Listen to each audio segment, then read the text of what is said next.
La foi qui me fait vivre. Fidèle et vrai, le 5 février.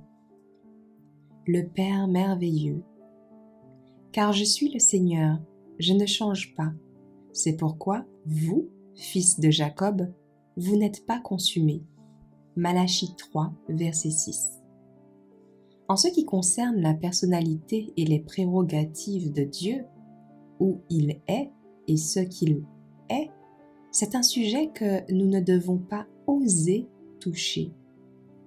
Celui qui, dans la vie quotidienne, entretient la communion la plus étroite avec Dieu et qui a la connaissance la plus profonde de lui, réalise le plus vivement l'incapacité totale des êtres humains à expliquer le Créateur.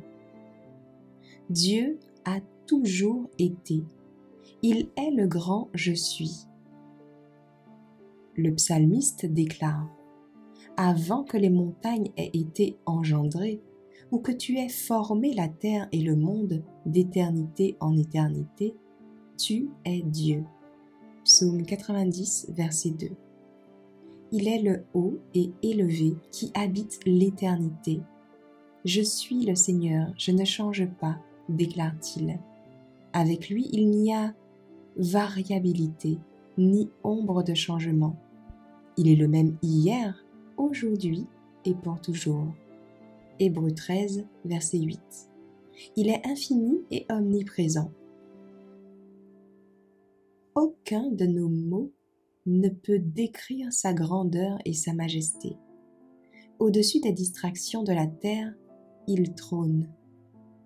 Toutes choses sont ouvertes à son regard, et de sa grande et calme éternité, il ordonne ce que sa providence voit de mieux.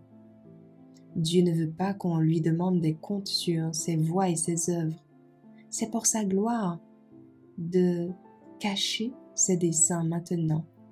Mais de temps en temps, ils seront révélés dans leur véritable importance.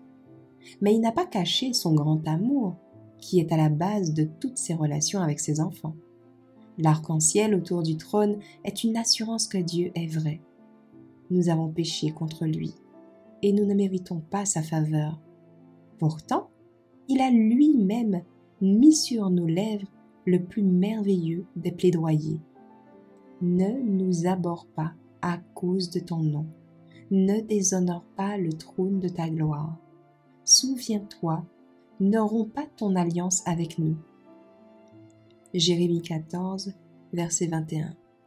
Il s'est engagé à écouter notre cri lorsque nous venons à lui en confessant notre indignité et notre péché. L'honneur de son trône est mis en jeu pour l'accomplissement de sa parole envers nous.